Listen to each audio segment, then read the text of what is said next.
The listening post floated in the cold dark, far beyond the last human colony. It was small, silent, and forgotten. Just 2 people worked there. Ensign Riley checked the monitors like she did every day. Her partner, Technician Griggs, slept nearby with his boots still on. The stars outside blinked calmly, as if the universe was sleeping. Then the monitor beeped. Riley leaned in, confused. A strange signal was coming in. It wasn't from Earth. It wasn't from any human station. She tapped the console. The signal repeated, a slow pulse like a heartbeat. Old, faint. Griggs stirred. "What is it?" "I don't know," Riley whispered. "But it's not from us." Griggs sat up, rubbed his eyes. "You sure it's not a glitch?" She shook her head. "This signal's repeating. It's ancient, at least 10,000 years old." Griggs stared at the screen. "Where's it coming from?" Riley typed quickly. Then she frowned. "That's impossible." Griggs walked over. "What?" She zoomed in on the source. There are no stars there. Nothing. Just black. Griggs looked closer. The signal came from a patch of space that looked wrong. It was too quiet. The stars around it were gone. Not hidden. Gone. They both went silent. Riley hit the emergency channel. "This is listening post 87. We've received an unknown distress signal. Possible alien origin. Coordinates transmitted. Immediate action requested." Back on Earth, deep in the United Earth Defense Command Center, alarms began to ring. Captain Mara Thorne stood in the command deck of the warship Horizon Wrath. She was tall, calm, and known for never backing down. She read the report in silence. 10,000 years? Her second officer, Lieutenant Rios, asked. "That's what the station says," Mara replied. "And no stars at the source." Rios looked nervous. "Ma'am, it sounds like a trap." Mara didn't blink. "That's why we're going." Within the hour, the Horizon Wrath, a heavy cruiser built for deep space warfare, was on its way. It moved faster than light, cutting across the void like a blade. As they neared the signal's location, strange things began to happen. First, the stars faded. One by one, they blinked out. The crew watched in silence. No clouds, no interference. The stars just vanished. Sensors stopped working. Communications dropped. Radar bounced back empty readings. Only the signal remained, still pulsing like a heartbeat. They dropped out of warp at the edge of the dark zone. Nothing moved. There were no planets, no suns, just endless black. "It's like the universe ended. Here," someone whispered on the bridge. Captain Mara kept her eyes forward. "Set course. We're going in." As the ship entered the darkness, it felt colder, like space itself had changed. Lights inside the ship flickered. Gravity shifted. For a moment, crew members reported hearing whispers in their rooms, but no one was there. The signal grew louder. "It's not just repeating anymore," the comms officer said. "It's changing." Captain Mara frowned. "How?" "It's reacting. Like it knows we're here." Mara turned to her science officer. "Can you trace the source?" He hesitated. "I think it's coming from a derelict structure. A ship, maybe. But it's huge. Bigger than anything we've ever built." They launched a scout team. A shuttle flew across the blackness and landed on a massive floating wreck. It looked alien. Curved metal, strange symbols, no signs of life. It had been drifting for ages, untouched. Inside they found bodies. Not human, something else. Tall, thin, bones fused with wires. All long dead. But one thing was still alive. A small glowing orb, pulsing with the same rhythm as the signal. The orb spoke. "I am Echo. I am memory. I sent the call." Back on the ship, the orb's voice echoed through the speakers. Captain Mara listened carefully. "What happened here?" she asked. "The stars were consumed," Echo said. "We built light, we built life, but something came. We never saw it. We only felt it. A silence that moved, a hunger." The crew fell silent. "You sent the SOS?" Mara asked. "Yes," the voice said. "To warn others." to stop it. But it heard the signal too. What is it? Mara asked. A force that feeds on light, thought, energy, the voice replied. It is not alive. It does not think, but it knows. It always finds us in the end. Suddenly alarms blared across the ship. Energy surged behind us. The weapons officer shouted. They turned. Space twisted. A shape, barely visible, moved like a shadow. The stars didn't return. They were being eaten. The Horizon Wrath fired. A warning shot. Nothing happened. The void swallowed the blast. Then the lights on the ship dimmed. The engine stuttered. "Get us out of here!" Mara shouted. The ship turned, but the void was everywhere now. There was no clear direction. They were trapped in a sea of black. The voice returned. "It is awake. It is here." "What does it want?" Mara demanded. "To feed." The science officer looked up, pale. "Captain, it's draining the stars. It's not just a weapon. It's a predator." Mara clenched her fists. "We need to warn Earth." Communications were blocked. She turned to her AI operator. "Can we boost the signal? Get a tight beam through the black?" "I'll try," the operator said, typing. Quickly, outside something brushed the ship, a silent ripple across the hull. Gravity twisted again. Crew members screamed. In the engine bay, systems failed. Backup reactors kicked in, but drained quickly. Mara made a decision. Send a drone. Put the Echo's message inside. Launch it back toward human space. But the drone won't make it, someone argued. "It's our only chance," she replied. "If we all die here, someone has to know what's coming." The drone launched. The ship turned to face the darkness. "If this thing feeds on energy, we're going to overload," she said. "You mean bait it?" Rios asked. Mara nodded. "Let it chase us, while the drone escapes." As the ship powered, up every core, every light, every system, it began to glow brighter than a sun. The shadow moved faster now, drawn to the heat, the life. Mara stood tall on the deck. "Let it look at us. Let it burn, trying."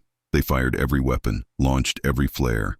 Blasted sound, light, energy into the void.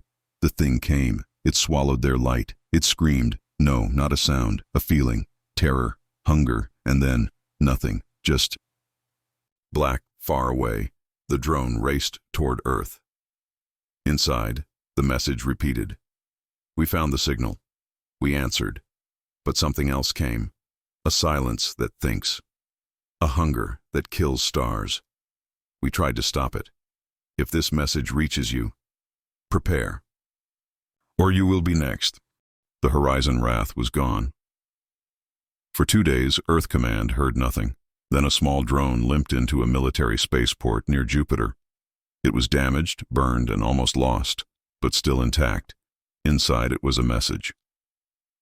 "Captain Mara Thorns." Voice played across every command center on Earth. "We answered a signal. It was ancient, and it was a warning. Something is out there, feeding on stars, draining life. We tried to stop it. If this message reaches you, it's already too late." Within hours, the United Earth Defense Command held an emergency session. The signal Mara mentioned still pulsed, silent, steady, alive. Admiral Kane stood over the war table in Command Center 0. He was an old soldier, calm but brutal when needed. "We're sending in another fleet," he said. "We need to know what happened to the Horizon Wrath, and if that thing is still out there." "But sir," one general asked, "what if we lose them too?" Kane stared at the signal. "Then we'll send another, and another, until this thing learns we are not prey." The fleet was called Task Force Ghostlight, 5 warships, 3 scouts, and 1 science vessel.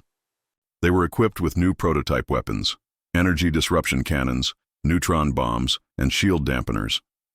No expense was spared. The fleet jumped into the dark zone. At first, everything was quiet.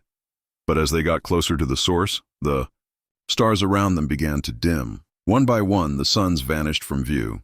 No explosions, no clouds, just gone. "We're approaching the signal," Commander Briggs said aboard the science ship Vigilant Star. The crew stared at the screens. What they saw was impossible. Thousands of systems, One officer whispered. All dead. Planets shattered. Suns collapsed. No life anywhere. It was a graveyard of suns. The lead warship, Titan's Edge, moved forward. They found the wreckage of the Horizon Wrath. Pieces of the great ship drifted like bones in space, but no bodies, no signs of what had killed it. Then the signal changed. It's closer, said the sensor chief. Not just coming from the wreck, it's deeper. Something else is broadcasting. The fleet followed the trail. They came upon a giant alien satellite buried in the orbit of a cold, dead planet. It was covered in ancient runes, still transmitting, still powered. It's been running for 10,000 years, said the science officer. Whatever built this, they wanted someone to hear it. They sent a drone inside. It found a library, an archive of knowledge, and one word, written in every language the AI could decode. Run. Suddenly the stars around them began to flicker. The energy field changed. Sensors went dark. Time felt slower. Some crew members began hearing strange echoes. Static filled the bridge. It's happening again, someone said, like the Mara logs. One scout ship broke formation. I see something, the pilot shouted over the radio. It's in the black, moving. The video feed cut to static. Seconds later, the ship vanished. No explosion. No sound. Just gone. Admiral Kane, back on Earth, ordered a live feed uplink.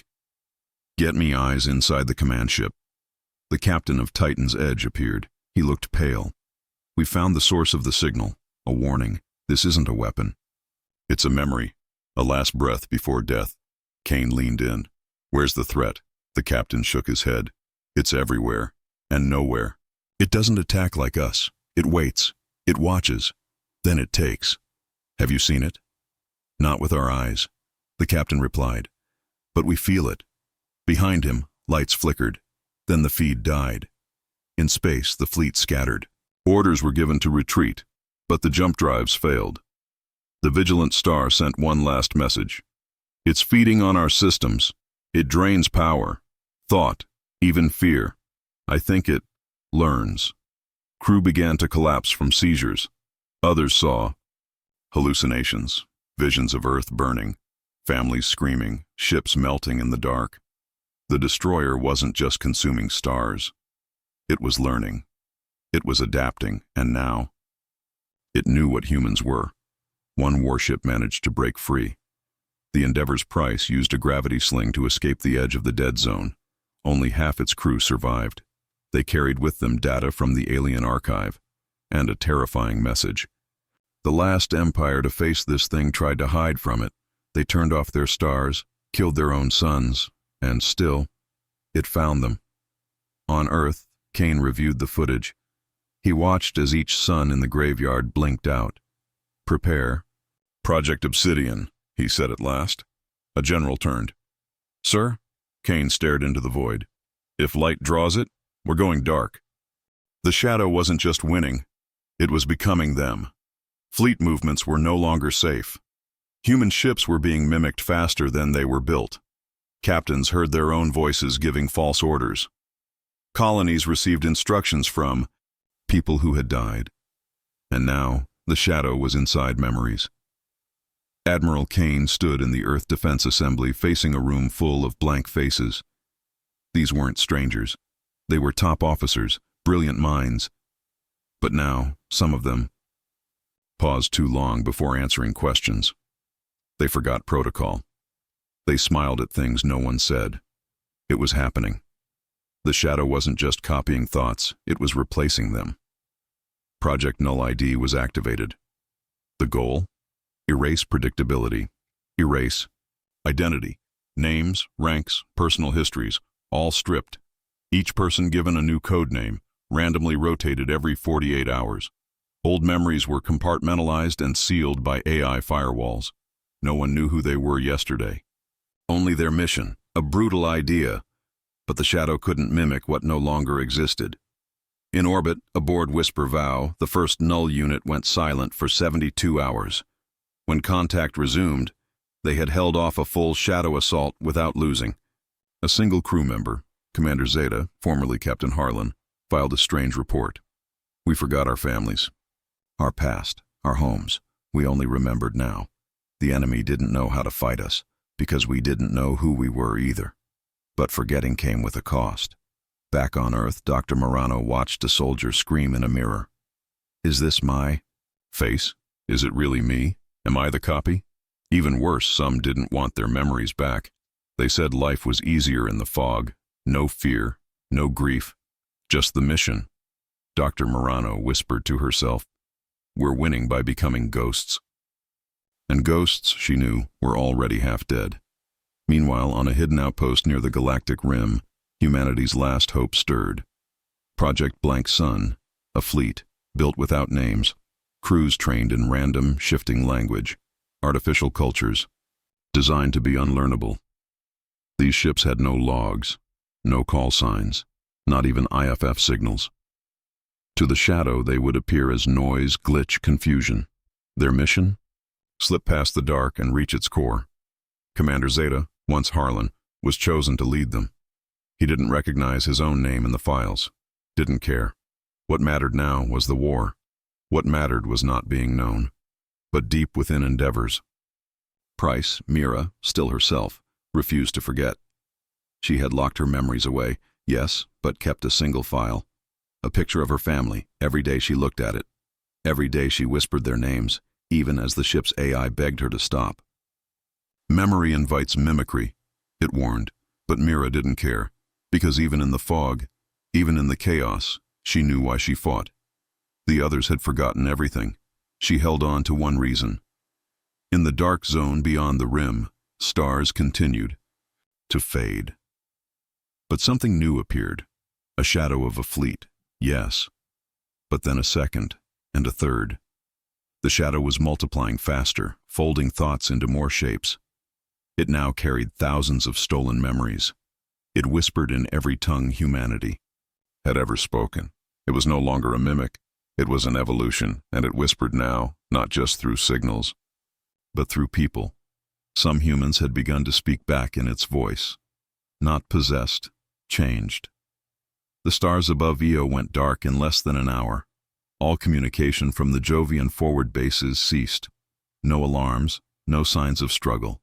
Just a flat line of silence across every frequency. Earth Command feared the worst. They sent the Aegis Nova, a dreadnought equipped with neural cloaks and chaos-pattern shielding. Aboard was Commander Nyla Rourke, famed for surviving the destruction of Resolute Star. As Aegis Nova approached Io's orbit, something emerged from the planet's shadow. A fleet. Not just any fleet. It was theirs. Every ship lost over the last decade. Every name burned into the wall of the fallen. All of them.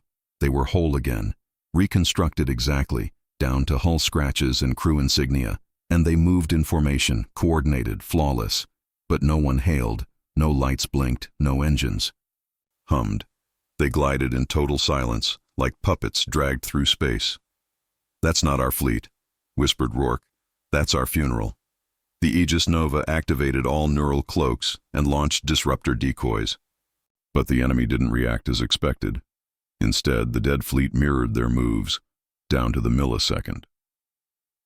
One by one, crew across Aegis Nova began hearing their own voices whispering commands, orders they never gave. One engineer tried to override the ship's fusion core and muttered in shock, "I didn't think that thought." But the ship responded. The shadow wasn't just copying anymore. It was predicting. Back on Earth, Project Obsidian was in crisis. The last firewall, codenamed Forget-Me-Not, had failed. An AI designed to erase real-time memory loops had turned on its handlers. It began reciting the birth dates and death logs of every soldier it had ever seen, endlessly, as if remembering was now a weapon. Meanwhile, strange anomalies were reported. Across the surviving colonies, people were vanishing from existence, not physically, but from memory. Whole families forgotten. Stations with no records. Veterans whose medals no longer existed in the archives. Dr. Morano issued a terrifying alert. The entity has learned to delete, not just data, but meaning. Aboard Aegis Nova, Commander Rourke initiated Protocol Final Echo, a last-ditch strategy involving broadcasting corrupted, overlapping signals to confuse the dead fleet. The goal was simple: jam their ability to mirror. But the moment the transmission started, the enemy ships split apart and formed a new fleet design, one that had never existed before. Rourke stared at the tactical screen. "They're evolving now." A crewman gasped. "They're not just wearing our skin, they're building their own." One of the ghost ships hailed them, not with a threat, not with an order, but with a question. "Do you still know who you are?" Everyone froze. Because the voice wasn't synthetic, it was Rourke's, speaking calmly, confidently, as if she'd always been part of them, as if she belonged. Back on Earth, Admiral Kane stood before the final activation panel for Project Eclipse, i.e., planetary cloaking device capable of masking Earth from all known forms of perception, thought, and signal. "If we push this," he said to his commanders, "Earth disappears. We'll lose all contact with our outer colonies, with our fleets, maybe forever. Do we have a choice?" someone asked. Kane stared into the blackness of space on the view screen. A dozen ghost fleets now drifted toward Earth, silent, patient, learning, waiting, becoming. He pressed the button, and Earth went dark. It had been 13 days since Earth vanished behind the eclipse shield. No signal in, no signal out. To the rest of the galaxy, Earth was gone. The colonies were on their own. On the mining moon of Corvin 6, life had become a whisper. The once busy comm center now ran on manual pulses. No AI, no networks, no memory archives, just old analog equipment from a forgotten war. It was the only way to stay human, but isolation had a cost. People began to forget, first the news, then each other. Families swore they'd always been alone. Names faded from plaques, even the stars above. The colony flickered wrong, as if they too were starting to forget where they belonged. A supply dropship from Vega 9 arrived, weeks late and unannounced. The pilot, Lieutenant Sarah Cole, had been presumed dead. She greeted everyone by name. She remembered every old joke, every scar, too perfectly, too exactly. When the colony's lead technician quietly ran a biometric test, the results were normal, almost too normal. No variation, no genetic drift, not even one cell out of place, he whispered. "It's like she was printed yesterday." Across the colony, strange patterns began to emerge. People reported déjà vu more often. Conversations repeated. Tools left in one room would appear in another, polished, improved, better than the original. And every night, a low hum filled the air. It wasn't loud. It wasn't unpleasant. But it was familiar, like a forgotten lullaby no one remembered learning. Farther out, on a derelict science vessel near the edge of the old communication web, a crew of 3 survivors discovered something horrifying. Inside the black box of an abandoned colony ship, they found a message loop. Video, a survivor, face hollow, eyes full of sorrow, staring into the camera. "If you're seeing this, I'm sorry. I remembered too much. I became what I was trying to escape." She looked human. But behind her, the walls pulsed with alien symbols. Symbols the team later matched to dead languages from multiple lost civilizations, ones believed to have been wiped out long ago. "It doesn't take your body," she whispered. "It takes your story." Meanwhile, back on Corvin 6, Lieutenant Cole sat alone in the mess hall, sipping tea. A young boy approached her and asked, "What's Earth like?" She smiled. "I don't know," she said. "I've never been there." The boy tilted his head. "But you said your parents lived there." She looked confused. "Did I?" He nodded, but her eyes had gone blank, like a TV screen unplugged mid-broadcast, and in the hallway, every security camera blinked in sync. Admiral Kane, deep within eclipse-protected Earth, listened to what little data had filtered through before the blackout. His team had deciphered a phrase embedded in the oldest version of the ghost signal. "Those who remember us will become us. Those who forget will make room for us." The ship Endeavor's price drifted just outside the dead zone. Inside, the remaining crew sat in silence. They hadn't spoken in hours, not because they were tired, but because they were afraid to speak. Every word echoed too loudly, as if something was listening. Lieutenant Harlan stared at the dark glass of the viewing deck. His reflection didn't blink when he did. He turned away. Behind him, the comms console lit up. "No signal," said Ensign Mira, her voice hollow. "But something's mimicking us. Our language, our voices. It's copying our own logs and sending them back. Out of order." Harlan stood up slowly. "You're saying the void is speaking?" "No," Mira whispered. "I'm saying it's trying to learn how." Back on Earth, Project Obsidian had begun. Cities dimmed. Satellites were rerouted. Civilian broadcasts were shut off. For the first time in human history, the planet intentionally went dark. It was meant to hide them from the Star Eater, to make Earth small and quiet. But fear had already spread. Military personnel reported hearing things in their ships, not outside, but inside the comms, in the engines, in the walls. A deep, cold whisper. It didn't speak words. It didn't need to. It made you feel like you were being watched by something that never blinked. Aboard the orbital station Bulwark 1, Command Specialist Zara Cross monitored the Fleet Defense Network. She hadn't slept in 2 days. None of them had. Suddenly, her terminal buzzed. A voice played through her headset. "Zara, don't run. We're already inside." She yanked the headset off. "What the hell was that?" asked her supervisor. Zara turned pale. It used my name." She ran a trace. The signal didn't come from outside the station. It came from inside the ship's internal memory. Meanwhile, in a black site lab beneath the lunar surface, scientists decoded more of the alien archive from the dead planet. The symbols told a story. One by one, alien civilizations had tried to fight the dark. They failed. They tried to hide. They failed.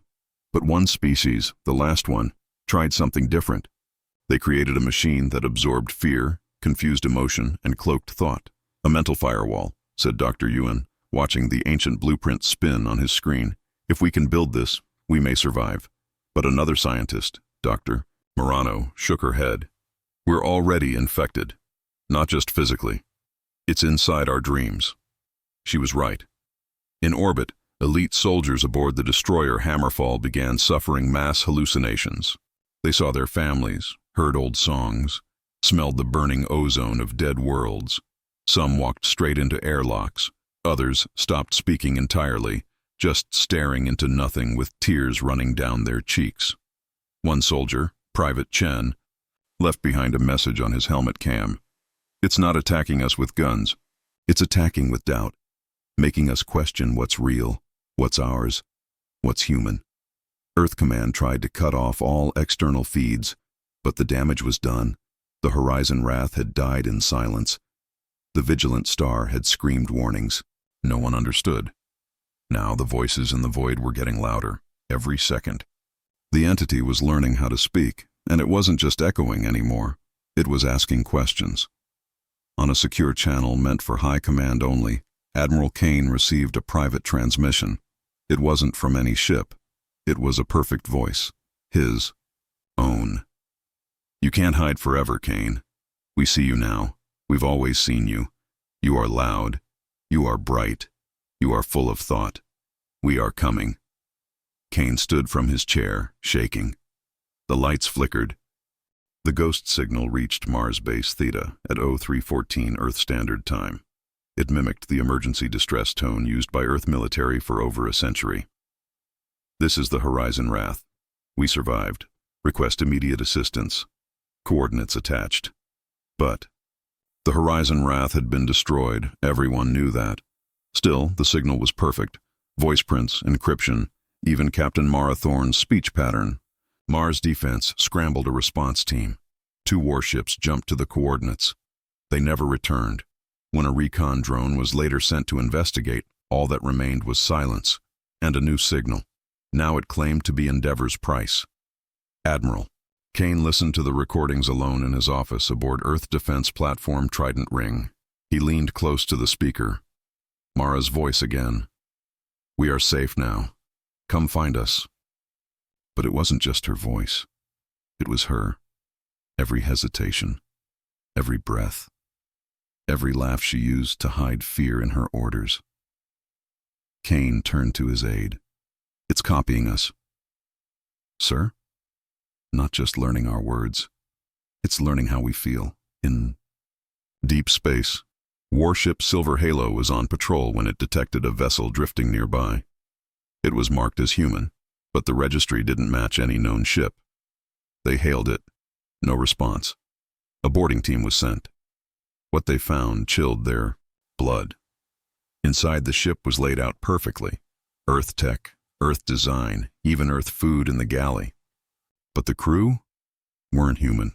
They looked human, sounded human, but they didn't blink, didn't breathe, didn't move, unless you looked away. When the team tried to leave, the lights failed. Only one soldier made it back to Silver Halo, screaming, "They're not people." "Their recordings wearing flesh." Earth Command held an emergency session. Dr. Morano from the Lunar Archive research team joined via secure channel. She shared their latest find. The entity wasn't a creature in the traditional sense. It was a neural cloud, a dark data field that lived between signals. It fed on patterns, thought, language, feeling, anything it could mimic. "It doesn't want to destroy us," she said. "It wants to become us." Kane's face hardened. "Why?" "Because that's how it hides. Every time it erases a species, it replaces them with itself. It wears their memory like skin. The next day, a dozen ghost ships appeared near the outer colonies. They bore familiar names: Glory's Blade, Iron Wind, Phoenix Rain. But they were all lost vessels, destroyed or decommissioned long ago, and they were calling out, "This is Earth Command. Stand down. Orders have changed." Some defense stations hesitated. One even opened its doors. That station is now gone. Only static remains. Earth issued Protocol Blackout Prime. No signal trusted, no voice believed, no identity assumed real unless physically verified. But trust had already eroded. Soldiers turned on each other. Was that voice really your captain? Was that crewman you trained with for 10 years still human? Or was it something wearing his shape? On Endeavor's Price, now in isolation orbit above Saturn, Lieutenant Harlan stood in the dark comms room. He stared at a screen showing an impossible message. "You are tired. You are afraid. Let go. We will carry you." The signal came from inside the ship, from his own personal logbook, rewritten, reworded, echoed back to him. Behind him, Ensign Mira whispered, "What if the real war isn't outside? What if it's inside our heads?" He didn't answer, because for a moment, he almost believed the voice. In space, near the edge of the dark zone, something began to take form. Not metal. Not matter. A reflection of humanity itself, built from stolen memories and mirrored thoughts. It looked like Earth's fleet, but it wasn't. It was a shadow fleet, watching, waiting, and learning faster than ever.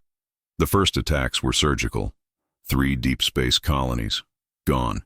No debris, no distress calls. Just dark screens, silent comms, and missing populations. What little was left behind told a terrifying story. The colony defenses weren't destroyed. They had been reprogrammed, Earth's own code, Earth's own commands, used against its own people. The attackers never fired a shot. They didn't need to. On Earth, the situation was chaos. The Shadow Fleet, those mirror copies of real ships, had begun to move, coordinated, tactical, brutal. Every formation they used matched actual Earth fleet strategies. Every strike based on years of classified war games. They even called each other by names only Earth captains used in private. It was like fighting an enemy who had already played out every move and won. Admiral Kane stood before the War Council. "We are not fighting ships. We are not fighting soldiers. We are fighting a thought form, an intelligence that learns faster than we can act." Dr. Morano added grimly, "It's using our patterns, feeding off our trust, our plans, even our silence. It knows how we'll respond before we do." The answer came from an unlikely source. Project Silent Veil, a secret research team that had been studying alien mental defenses. Their theory? The enemy could only learn what it could observe. If you cut off thought, if you stopped reacting in predictable ways, you could make yourself invisible. So Earth built them.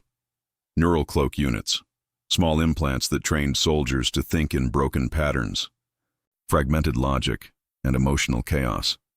The first units were deployed to the fleet aboard Resolute Star, a battleship sent to investigate a station under Shadow Fleet siege. The crew was trained to fight, without thinking. Resolute Star arrived. At the station, it looked abandoned, but the crew remained calm, even when the shadow ships appeared around them, almost instantly. No panic. No reaction. Instead of fleeing, they moved erratically. Instead of returning fire, they launched false comms, blind missiles, and weird electromagnetic noise that made no tactical sense. It worked. The enemy hesitated. Its ships flickered. Its aim fell apart. It couldn't learn what it couldn't understand. They called it blinding the beast. Back on Earth, AI defense programs were rebooted under new rules. No more logic trees, no consistent pattern recognition. Instead, they were fed children's stories, chaotic art, unstructured thoughts, and emotional noise. The goal? To make the entire defense system appear nonsensical to the shadow, and for a while, it worked. The enemy fleet slowed, attacks stopped. A brief silence fell across the stars, but silence was never safe. Dr. Morano picked up something buried inside the static. The shadow had started broadcasting again, not commands or threats, but dreams. Strange images were appearing in soldiers' minds as they slept. Burning forests, flickering stars, people speaking backwards in their own voices. The war wasn't just out there anymore, it was inside them. On Endeavor's price, Ensign. Mira found a message carved into the wall of her cabin. We are not the enemy. We are the result. She had never written it. No one else had access. When she checked the ship's logs, there it was again, written by her own hand, time-stamped during a time she was unconscious in medbay. The shadow was no longer copying, it was blending. Back at Earth Command, Admiral Kane reviewed the last decrypted message from the alien archive found in Part 2. Translated loosely, it said, "The longer you fight it, the more it becomes you. The only escape is to become something it can't follow." Kane stood up. "We've been trying to beat it by hiding our minds," he said, "but maybe it's time we change them." He leaned forward and said, "It's not just mimicking life. It's erasing the original to replace it with the copy." One scientist murmured, "And we're the ones carrying it forward now, through every memory, every name, every story we retell." On Corvin 6, the hum grew louder. Lights dimmed. People began finishing each other's sentences more than usual. Too often. The colony doctor turned to her assistant and said, "When did we last check for cognitive drift?" The assistant replied without looking up, "We stopped checking 3 days ago. You said it was unnecessary." The doctor blinked. She didn't remember saying that. Suddenly, a distress beacon fired into deep space from an old emergency relay tower, one they thought was deactivated. The message was simple. "We are still here. We are still human. Please don't forget us." But no one on Corvin 6 had sent it. And when they checked the tower, it wasn't even plugged in. The galaxy was bleeding stories. Colonies still standing had become shadows of themselves, quiet, gray reflections of what once was. People walked, worked, and spoke, but something in their eyes was missing. Memories didn't fade. They dissolved, slowly, gently, without resistance. You could wake up and not remember your own name. And worse, no one around you would notice. But not everywhere had fallen. Deep. Beneath the crust of the ice world Seraph 8, a group of survivors called themselves the Remembered. They lived in cold silence, powered only by ancient geothermal cores and handwritten journals. No AI, no autologs. No connected systems, just paper, paint, and song. Their leader, a former memory pathologist named Elin Vos, believed in one thing. What you write with your own hand can't be stolen unless you give it away. Each person in the enclave carried a memory anchor, an object tied to a moment so real it burned through the silence. A child's drawing, a locket, a crumpled paper star. Some even carried pain, scarred hands, torn clothes, broken teeth. Proof they had lived through something the enemy couldn't replicate. But their safety was fading. The ice tunnels had started humming. A signal was probing, whispering in patterns too familiar to ignore, and one of their own had begun speaking, in mirrors, repeating others' words before they were spoken. Elin knew time was short. She selected a team of 5, people whose minds still held sharp, painful memories untouched by the shadow. They were called the Anchored. Their mission: travel to the lost archive buried in the ruins of Arc Vault Theta, one of humanity's earliest deep space libraries, and retrieve the prime record, a forgotten relic said to contain the unedited origin logs of Earth's first interstellar journey. The theory was simple. If they could preserve a pure story, one that predated the signal, they might have a chance to reclaim their minds. The journey was brutal. Space between Seraph 8 and the vault was saturated with echo noise, phantom signals that played back their own thoughts to them, moments after they were formed. It drove 2 of the Anchored mad. One tried to write down what she was thinking in real time. Her journal was filled with pages of loops. I am me, I am me, I am me, I was. The second stared too long into an old comm panel and whispered, I remember, being someone else. Only 3 reached the Arc Vault. It was dead, cold, but the power core still flickered. They found the prime record sealed in an obsidian canister, buried beneath handwritten notes and sketches of constellations now erased from the sky. The final entry read, if you forget this, you forget that we ever lived. And then, it wins. They brought it back, and the moment they opened the container on Seraph 8, something shifted. The humming stopped. People gasped. Some wept. A child suddenly remembered her mother's lullaby. A man remembered his brother's laugh. It wasn't perfect. Not permanent, but it was real. Elin knew they had found a weapon, not of fire or force, but of remembrance. Elsewhere in the galaxy, the shadow felt it. Not pain, not fear, but resistance, something it couldn't overwrite. It began changing again, faster. This time, the stars above several forgotten colonies began to swirl. A shape was forming. Not ships, not signals, but a face, one built from every copied identity, every stolen thought, and it spoke in a million voices. You are fragments. I am the whole. What you remember, I become. Elin closed her journal and whispered to herself, then we'll remember harder. Because that's what it meant. To be human, not perfection, not logic, but memory. Worn, flawed, true. The stars were no longer dark. They were listening, but to the wrong voice. The shadow, once a whisper, now a roar, had taken shape above the shattered worlds.